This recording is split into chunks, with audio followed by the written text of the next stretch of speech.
बिहार विधान परिषद के तिरहुत स्नातक क्षेत्र के उपचुनाव के नतीजों के बाद से कई तरह के सवाल उठ रहे हैं।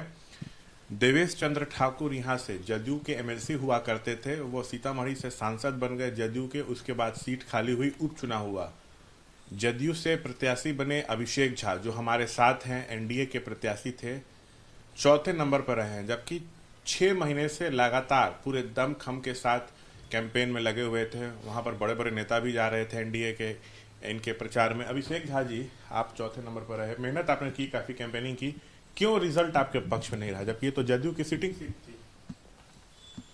चुनाव में जब हम जाते हैं, किसी परीक्षा को हम देते हैं, तो दोनों ही परिस्थितियां हमारे सामने हो सकती है। जीत भी हो सकती है और हार भी हो सकती है।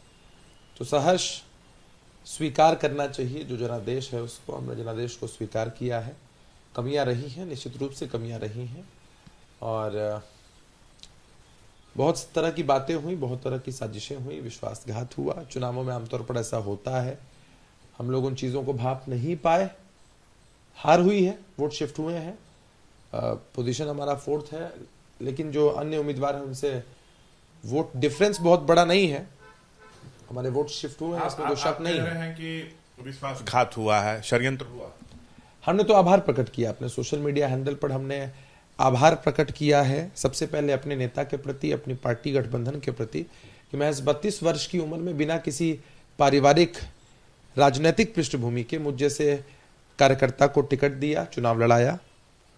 उन लोगों के प्रति आभार व्यक्त किया है जिन लोगों ने पूरी निष्ठा और लगन के साथ मेरी मदद की।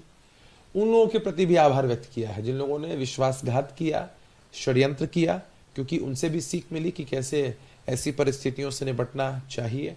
और खासकर गठबंधन के उन नेताओं के प्रति भी विशेष आभार प्रकट किया है जिन्होंने पूरी चुनावी प्रक्रिया में कोई सहयोग नहीं किया, विरोध किया और बहुत तरह के आरोप लगाए। और अब जब नतीजे आ चुके हैं तो आरोप लगाकर आलोचना करने में लगे हुए हैं।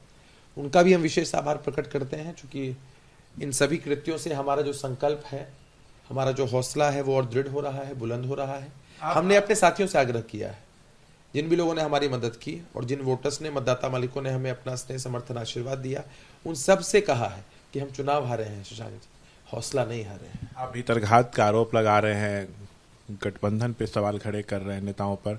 कौन वो नेता हैं, ये बता सकते हैं? ये सर जो बातें होती हैं चुनावों में होती हैं, और हम लोग जदयू के कार्यकर्ता हैं। हमारी पॉलिटिकल ट्रेनिंग आदरणीय नेता के सानिध्य में हुई है। तो जो भी बातें होती हैं हम लोग पार्टी फोरम में बातों को रखते हैं। अब अगले साल विधानसभा चुनाव भी है, तो क्या ये रिजल्ट एक मैसेज है कि एनडीए को एकजुट हो जाना चाहिए? हर चुनाव में आप एनडीए की एकजुटता पर सवाल नहीं उठा सकते हैं। कुछ लोग अगर इस तरह की चीज़ें करते हैं तो उससे किसी गठबंधन की एकजुटता पर सवाल नहीं उठता है। हम किसी चुनाव में जीतते हैं तो भी समीक्षा करते हैं, चुनाव में हारते हैं तो और बेहतर समीक्षा करते हैं। तो निश्चित रूप से पार्टी गठबंधन के लोग इसकी समीक्षा, हम सब लोग समीक्षा कर रहे हैं, करेंगे भी। जो भी गड़बड़ियाँ हुई हैं उनको सुधारने की कोशिश करेंगे, ताकि आने वाले चुनावों में इस तरह की चीज़ें ना हो। सहयोगियों का सपोर्ट मिलता तो लगता है नतीजे कुछ और होते। देखिए, बहुत तरह की बातें होती हैं चुनाव में, स्ट्रैटेजीज सही और गलत होती हैं, दिशा भी सही और गलत होती है। हमने कहा ना कि जिनका सहयोग मिला है बहुत, उनके प्रति। आपके पार्टी के कोई ऐसे नेता हैं जिन्होंने सपोर्ट नहीं किया? हमने कहा ना कि हम लोग मीडिया ट्रायल में नहीं जाते हैं कभी भी।